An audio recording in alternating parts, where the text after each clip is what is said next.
باللہ من الشیطان الرجیم بسم اللہ الرحمن الرحیم الطلاق مرتان فإمساك بمعروف أو تسريح بإحسان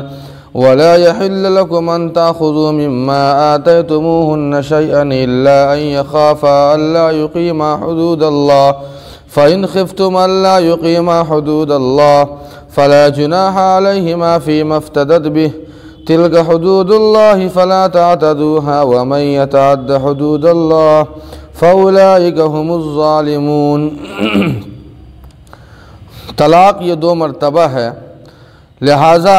یا تو تم اسے اچھے طریقے سے روک لو یا پھر اچھے طریقے سے اسے چھوڑ دو، اور تمہارے لیے حلال نہیں ہے کہ جو تم نے اپنی بیویوں کو دیا ہے وہ لو، مگر یہ کہ اگر ان دونوں کو اگر یہ خوف اور ڈر ہو کہ اللہ کے حدود کو قائم نہیں کر سکیں گے، اگر اس بات کا تمہیں اندیشہ ہو، خوف ہو کہ وہ دونوں میاں بیوی اللہ کی مقررہ حدود کو قائم نہیں کریں گے، تو ان دونوں کے اوپر کوئی حرج نہیں ہے فدیہ لینے میں۔ یہ اللہ تعالیٰ کی حدود ہیں، لہٰذا ان حدود پر زیادتی مت کرو، اور جو شخص اللہ تعالیٰ کی حدود پر زیادتی کرتا ہے تو وہ ظالمین میں سے ہے۔ طلاق یقیناً ابغض الحلال الی اللہ الطلاق، وہ سنی ہوگی آپ نے حدیث کہ حلال چیزوں میں اللہ کے نزدیک جو سب سے مبغوض اور ناپسندیدہ اگر کوئی چیز ہے تو وہ طلاق ہے، کوئی اچھی چیز نہیں ہے طلاق، اس لیے کہ طلاق یہ پوری لائف اور زندگی کا ایک عہد نامہ، اقرار نامہ، قرار نامہ، ایگریمنٹ جو کہیے، لیکن اگر اس طرح کی نوبت آ جائے طلاق کی نوبت تو شریعت نے اجازت دی ہے کہ طلاق دے سکتا ہے۔ اس سے پہلے کے درس میں طلاق رجعی کا بیان تھا، یہاں بھی اللہ تعالیٰ نے طلاق رجعی کے تعلق سے ہی کچھ باتیں بیان فرما رہے ہیں۔ زمانہ جاہلیت کے اندر طلاق کے معاملے میں عورتوں پہ 2 طرح سے ظلم ہوا کرتا تھا، 2 طرح سے لوگ مرد بہت طرح کے ظلم کیا کرتے تھے۔ پہلا ظلم یہ کرتے تھے کہ کوئی طلاق کی کوئی تحدید نہیں تھی کہ 5 طلاق، 3 طلاق، 4 طلاق، بلکہ جتنی وہ چاہتے وہ طلاق دیتے، 500 طلاق، 100 طلاق، اور اس کے علاوہ ہزاروں طلاقیں دیا کرتے تھے۔ لیکن ایک تو یہ ظلم تھا عورتوں کے اوپر کہ طلاق کی کوئی تحدید نہیں ہے، اور اگر وہ طلاق دے بھی دیتے، چاہے وہ 500، 1000، 50، 100 طلاق دے بھی دیا، تو وہ رجعت کا حق اپنے لیے رکھتے تھے عدت کے اندر، اور وہ عدت کے اندر وہ اتنی طلاقیں دینے کے باوجود بھی رجوع کا وہ حق اپنے آپ کے لیے سمجھتے تھے۔ تو دوسری طرف ظلم یہ ہوتا تھا کہ جب عدت ختم ہونے میں چند دن رہتے، 2 دن، 4 دن، 5 دن، 10 دن، تو پھر وہ طلاق دے دیتے۔ یعنی اس طرح سے عورتوں پہ دونوں طرح سے وہ ظلم کیا کرتے تھے۔ لیکن جب یہ دین شریعت اسلامیہ، جب دین محمدی آیا، اللہ تعالیٰ نے اپنا فرمان قرآنی شکل میں نازل کیا، تو اللہ تعالیٰ نے عورتوں کے اوپر یہ احسان کیا کہ طلاق کی اللہ نے تحدید کر دی کہ بس 3 ہی تک تمہیں دینی ہے، اس سے آگے نہیں دینی ہے، اس سے آگے تمہیں طلاق کا کوئی اختیار مرد کو نہیں ہے، تاکہ عورتوں کے اوپر جو ظلم ہوتا تھا ان ظلم سے عورتوں کو بچایا جا سکے۔ اللہ تعالیٰ نے فرمایا کہ اگر کوئی شخص طلاق دے 1 اور 2 طلاق، تو یہ طلاق ایسی طلاق ہے جو طلاق رجعی ہے، اور 1 اور 2 طلاق کے اندر وہ رجوع کا حق مرد کو ہوتا ہے۔ لفظ طلاق سے اگر 1 یا 2 مرتبہ کہے، 3 نہیں بلکہ 1 یا 2،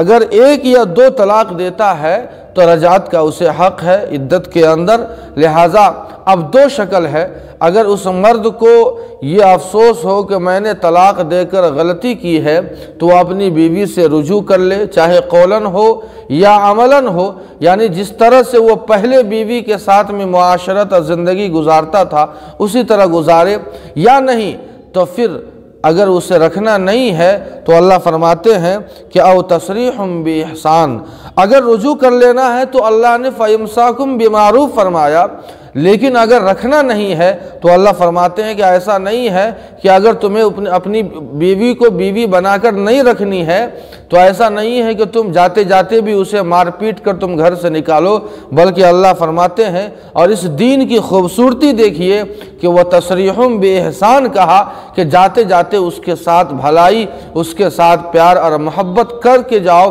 تاکہ اسے احساس نہ ہو کہ واقعتاً میرے ساتھ ظلم ہوا ہے یا میں اس گھر میں مظلوم بن کر رہی، یہ احساس نہ ہو۔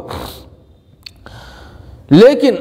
آگے اللہ تعالیٰ بیان فرماتے ہیں کہ اگر تم اپنی بیوی کو تم رخصت کر رہے ہو، طلاق دے کر ودا کر رہے ہو،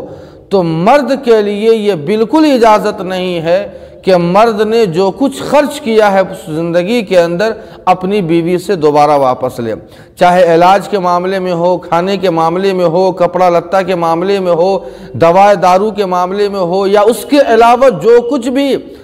مطلب ضرورت کی اشیاء چیزیں خریدنے کے معاملے میں زندگی کے اندر جو خرچ کیا ہے مرد نے، اسے لینے کا مرد کو حق نہیں ہے۔ لیکن آگے اللہ تعالیٰ نے بیان فرمایا کہ اگر شوہر ظلم کر رہا ہے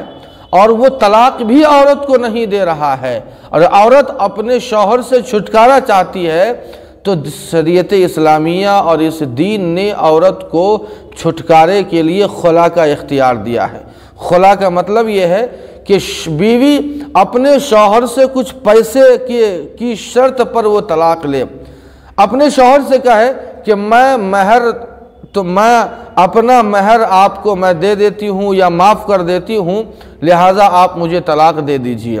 اگر اس طرح کی بات ہو جائے اور شکل بن جائے تب تو پھر طلاق اس شکل میں جب شوہر نے منظور کر لیا اس رقم کو کہ ہاں ٹھیک ہے تم اپنی وہ رقم مہر کی معاف کر دو، یا اگر مہر تم نے ادا کر دیا ہے تو اتنے پیسے میں دیتی ہوں، وہ پیسے تم اگر شوہر کہے کہ وہ اتنے پیسے دے دو اب میں تمہیں طلاق دے دیتا ہوں، لہٰذا شوہر کا اس رقم کو قبول کر لینا اور اس عورت کا بیوی کا شوہر کو پیسے دینا یہی طلاق ہے۔ لیکن یہ طلاق بائن ہے جسے خلا کہا جاتا ہے، جس میں تجدید نکاح ضروری ہوتا ہے۔ لیکن ایک بات کا ضرور یاد رکھیں کہ ایسی شکل میں جب خلا یا خلا علی المال پیسے کے اوپر جب طلاق کی نوبت آئے تو اتنی ہی رقم ایک مرد اور شوہر کے لیے لینا درست ہے جتنا مہر باندھا گیا، مہر کی رقم سے زیادہ دینا یا لینا درست نہیں ہے۔ اللہ تعالیٰ نے حدود اللہ سے اسی کی طرف اشارہ کیا ہے کہ اللہ کی حدود کو زیادتی نہیں کرنی ہے، لیکن جو شخص اللہ کے حدود کے زیادتی کرے گا یعنی مہر کی رقم سے زیادہ اگر بیوی سے پیسہ وصولتا ہے تو اس شکل میں اللہ فرماتے ہیں کہ اس سے بڑا ظالم کوئی نہیں ہو سکتا ہے۔ اس لیے ہم اور آپ سب سے پہلی بات تو اپنی بیویوں کو پیار محبت کے انداز میں پیار محبت سے زندگی اپنی بیوی کے ساتھ میں گزارے، لیکن اگر ایسی نوبت آ جائے طلاق کی تو ہم طلاق کے معاملے میں جو قرآن و حدیث کی رہنمائی ہے جو ہماری زندگی کے لیے عمل کے لیے ہے ہم اس پر عمل کریں گے تاکہ ہم ظلم سے ہم بچ سکیں۔ اللہ تعالی ہم سبوں کو ظلم سے حفاظت فرمائے۔ وما علینا الا البلاغ۔